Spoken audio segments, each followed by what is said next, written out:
Welcome to Indian fight junkie में आप सभी का स्वागत है। मैं वीडियो के थोड़ा करीब आ चुका हूँ क्योंकि सॉरी कैम माइक के थोड़ा करीब आ चुका हूँ क्योंकि मेरी हालत ठीक नहीं है दोस्त। आवाज़ थोड़ी सी कम है इसलिए मैंने इसका माइक बढ़ा दिया तो शायद आपको मेरी सांस की आवाज़ सुनाई मिले। पर सॉरी, है ना। यह है कि मैं अभी अभी जैसे कि कई लोग जानते हैं मैं अभी आया हूँ और बस सुबह निकल जाऊँगा मैं कहीं और काम की तलाश में और कुछ टाइम बाद वापस आऊँगा। मुझे पता नहीं कि मैं पोस्ट शो कर पाऊंगा नहीं कर पाऊंगा। खैर, आपको इन सब बातों से क्या मतलब। ये है इंडियन फाइट जंग में आप सभी का स्वागत है। हम UFC 293 के बारे में बात करेंगे और हम UFC 293 का जो को मेन इवेंट है उसके बारे में ऑलरेडी बात कर चुके हैं। हम बात करेंगे UFC 293 के main event Israel Adesanya versus Sean Strickland के बारे में। ठीक है ना। पर आगे बढ़ने से पहले सब्सक्राइब करिए, सब्सक्राइब करके बेल आइकन में क्लिक करिए। आप मुझे एक और बात बताइएगा कि ये वाला वर्जन आपको अच्छा लग रहा है देखने में या फिर ये वाला वर्जन आपको बेहतर लग रहा है ना। ज़रूर बताइएगा। अभी तक वाला चल रहा था वापस से नंबर वन या फिर ये वाला। ठीक है, क्योंकि किसी ने देखिए, कई लोग जो है ना कमेंट में आके बकचोदी करते हैं। अगर आप बदतमीजी करेंगे तो जवाब बदतमीजी में मिलेगा, बट जो लोग मेरे साथ से इतने साल से है ना उनको पता है कि मैं हमेशा अच्छे कमेंट की इज्जत करता हूँ। किसी ने ये सजेशन दिया उसका मैं वो करूँगा। किसी और ने बोला कि भाई साहब आपके एक वर्ड है आवाज़, को मैंने आवाज़ बोल दिया था शायद। तो थैंक यू दोस्त। और बात तुम्हारी बिल्कुल सही है, शब्द सही बोले जाने चाहिए और मैं माफ़ी चाहता हूँ मेरा उच्चारण अगर गलत निकला तो। ठीक है, अब बात करते हैं UFC 293 के मेन इवेंट के बारे में। मेन इवेंट के बारे में बात करने से पहले मैं आपको एक बात बता देता हूँ। सभी कह रहे हैं कि इसराइल, पहले आप टाइम नोट कर लीजिए, सुबह 7:30 बजे का। सभी का कहना है कि Israel Adesanya is going to lose this fight, oh sorry going to win this fight. सब ये कहेंगे कि he is going to knock out this fight, knockout, he is going to brutally finish Sean Strickland. सभी ये कह रहे हैं तो मैं ये क्यों कहूँ। क्या इस बात के चांसेस हैं? बहुत अच्छे चांसेस हैं। प्रॉब्लम मेरे साथ, प्रॉब्लम यह है कि जब मैं देखता हूँ ना इसराइल अदेसानिया और शॉन स्ट्रिकलैंड को तो मुझे समझ में नहीं आता कि कहाँ ऐसी कौन सी जगह है जहाँ पे शॉन स्ट्रिकलैंड इसराइल अदेसानिया से बेहतर है, और वो जगह मेरे लिए ढूंढना थोड़ा मुश्किल हो जा रहा है। ठीक है, मैं मेंटल पार्ट पे आऊँगा, बट अभी बात करते हैं स्किल्स की, है ना। तो फिर क्या, तो फिर अपन वीडियो ख़त्म कर दूँ, बोल दूँ कि इसराइल अदेसानिया जीत जाएगा और चले जाऊँ? नहीं ना। मेरा काम क्या है? मेरा काम ये है कि आपके सामने इस तरीके से एनालिसिस करना कि जब आप फाइट देख रहे हो ना तो आपके पास ज़्यादा से ज़्यादा इन्फॉर्मेशन हो, है ना, ताकि आप जो है सही तरीके से उसका एनालिसिस कर सकें। राइट, ठीक है, और सही तरीके से उसको इंजॉय कर सकें। कई चीज़ें हमारे दिमाग में होती हैं और हमें पता नहीं रहती हैं। राइट, कॉन्टेक्स्ट बहुत इंपॉर्टेंट होता है। ठीक है ना। जैसे कि मैं कहूँ आप माकड़े हो या आप बहन कड़े हो, सिर्फ भोपाली लोग जानेंगे कि ये कौन सी गाली है। ठीक है ना, क्योंकि उनके पास कॉन्टेक्स्ट है। या फिर मैं कहूँ गेलिया है, सिर्फ इंदौर के लोग जानेंगे कि कौन सी गाली है क्योंकि उनके पास कॉन्टेक्स्ट है। अब मैं कहूँ कि हिंदी गोथिल्ला, इसका क्या मतलब है? सिर्फ कन्नड़ के लोग जानेंगे कि गोथिल्ला का क्या मतलब है। ओके, तो कॉन्टेक्स्ट बहुत इंपॉर्टेंट होता है। तो और मैं आपको इस फाइट का ज़्यादा से ज़्यादा कॉन्टेक्स्ट प्रोवाइड करने की कोशिश करूंगा क्योंकि फाइट एक तरफा लग रही है। ठीक है, पहली बात तो ये है कि I agree with the point कि सॉन स्ट्रिकलैंड से इजराइल अदेसानिया हर जगह बेहतर है। Striking, Israel Adesanya best kickboxer. किसी एक ने कहा कि यार आप कह रहे हो एक तरफ से कि इजराइल अदेसानिया ओवर रेटेड है और दूसरी तरफ ये भी कह रहे हो कि Israel Adesanya best kick boxer है। हाँ, क्योंकि ये किक बॉक्सिंग नहीं है, ये एमएमए है। कोई आदमी बेस्ट ग्रैपलर हो सकता है, जरूरी नहीं कि वो बेस्ट एमएमए आर्टिस्ट हो। एज अ ग्रैपलर वो बेस्ट हो सकता है, but as a MMA artist वो ओवर रेटेड हो सकता है। ठीक वैसे ही एज अ किक बॉक्सर वो बेस्ट हो सकता है, but as a MMA artist वो ओवर रेटेड है। ठीक है, बट क्या शॉन स्टीलन से बेहतर है? बिल्कुल है। स्ट्राइकिंग में मेरा मानना है कि सबसे बेहतरीन है क्या किक बॉक्सर अगर कोई है तो इजराइल अदेसानिया है। इजराइल अदेसानिया के पास स्किल्स भी हैं और पावर भी, हमने देखा लास्ट फाइट में है। सिर्फ अगर पावर पे मेजर करें तो मेरा मानना है कि एलेक्स परेरा क्रॉस करता है, बट ओवरऑल देखा जाए तो he is the better person. Right, जहाँ तक रेसलिंग की बात है, सॉन स्ट्रिकलैंड अच्छा रेसलर है, बहुत अच्छा रेसलर मैं फिर भी नहीं कहूँगा। सॉरी स्ट्रैकलैंड को पसंद भी नहीं है रेसलिंग करना, बट क्या वो सरप्राइज कर सकता है रेसलिंग से? बिल्कुल कर सकता है। पर क्या वो इजराइल अदेसानिया को बार बार टेक डाउन कर सकता है? क्योंकि यहाँ एक दो बार से ज़रूरत काम नहीं चलेगा। इजराइल अदेसानिया बहुत जल्दी से उठ जाता है, तो क्या बार बार टेक डाउन कर सकता है?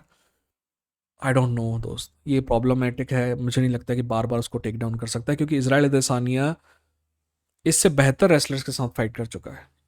ठीक है, जहाँ तक पावर की बात मानी जाए तो पावर सॉन स्ट्रिकलैंड के पास, मैं कहूँगा, या मैं ये नहीं कहता कि पावर कम है, मैं कहूँगा कि लगभग ना के बराबर है।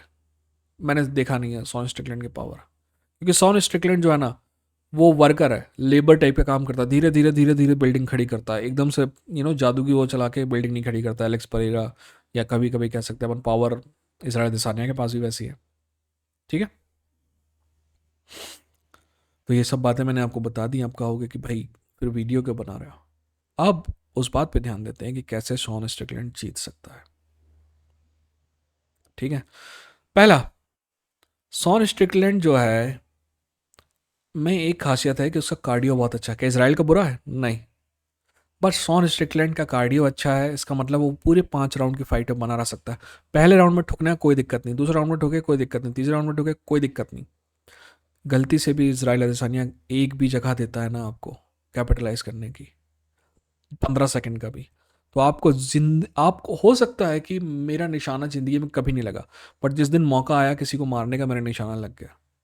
ऐसा पॉइंट हो सकता है शॉन स्ट्रिकलैंड के लिए, और उसके लिए वो अपना कार्डियो जो है वेपनाइज कर सकता है कि फाइट में बना रहे मतलब ख़त्म ना हो, बना रहे। और किसको पता कि 1 पंच नॉकआउट हो जाए।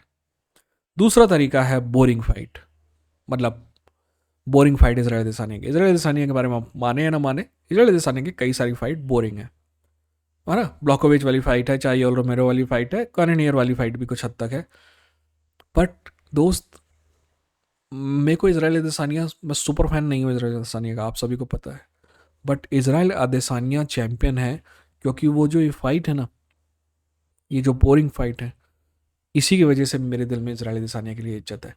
क्योंकि ये बोरिंग फाइट दर्शाती हैं कि दर्शक कितना भी चिल्लाते रहे, कितना भी बू करते रहे, इजराइल अदेसानिया अपने प्लान से हटता नहीं है। यानी कि वो बहुत डिसिप्लिन फाइटर है ना? केविन गैसलम के बाद उसको कोई सही तरीके से स्ट्राइकिंग में चैलेंज नहीं कर पाया। पता है क्यों? क्योंकि केविन गैसलम के बाद कभी उसने अपना डिसिप्लिन तोड़ा नहीं। मैं इस बात की गारंटी दे सकता हूँ कि जिस दिन केविन गैसलम की फाइट हुई, घर जाके उसको कोच से बहुत डांट पड़ी होगी, because he was doing something that he shouldn't have done. Okay, तो ये जो डिसिप्लिन है ना, आप बोलोगे कि डिसिप्लिन बोरिंग फाइट में, इनके बारे में क्यों बात कर रहा हूँ? देखिए, डिसिप्लिन पे बने रहना बहुत आसान होता है तब जब आपके सामने बहुत खूंखार फाइटर हो, जो आपको इज्जत से कुदा कुदा के मार सकता है। तो वहाँ डिसिप्लिन बना रहना आपके पक्ष में, और आप बने रहेंगे। पर अगर ऐसा फाइटर आपके सामने आए जिसके बारे में आपको लगता है कि मैं इसका तो एग्जाम्पल बना दूंगा, मेरे को ज़्यादा डिसिप्लिन वाली फाइट करने की ज़रूरत नहीं है, और अगर ये डिसिप्लिन टूटेगा और इसका फ़ायदा शॉन स्ट्रिकलैंड करता है, तो हम नए चैंपियन देखेंगे। ठीक है, अगला तरीका ये है कि, ये ना कि बोरिंग फाइट, चैंडलर काफ़ी कुछ सीख सकता है इजराइल अदेसानिया से।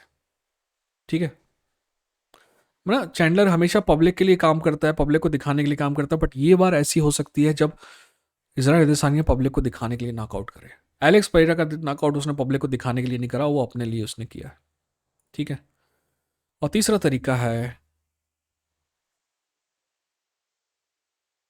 कि इसको कैसे भी ब्रॉल बनाए, है ना? ब्रॉल बनाए, क्योंकि चीन दोनों की अच्छी है, और अगर ब्रॉल होगी तो हमने देखा है कि थोड़ा सा दिक्कत में आ जाता है इसराइल।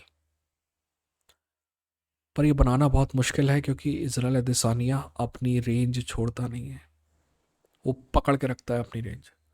और अगर ब्रॉलिंग करनी है तो आपको केज कट करना पड़ेगा और रेंज करनी पड़ेगी। चौथा तरीका यह है कि मेरे को कुछ नया दिखाओ, साला ऐसा रेसलर दिखाओ ना जो आज तक कभी आया ही नहीं है इजराइल अदेसानिया के सामने। और पांचवा एक वो है कि एरिक निप्सिक जो है ना, मेरा मानना है कि यूएफसी में जितने भी कोच आपने देखे हैं ना, सब में अंडररेटेड है। बहुत इंटेलिजेंट आदमी है, बहुत बेहतरीन कोच है, और बहुत बेहतरीन तरीके से स्ट्रेटेजी बनाता है।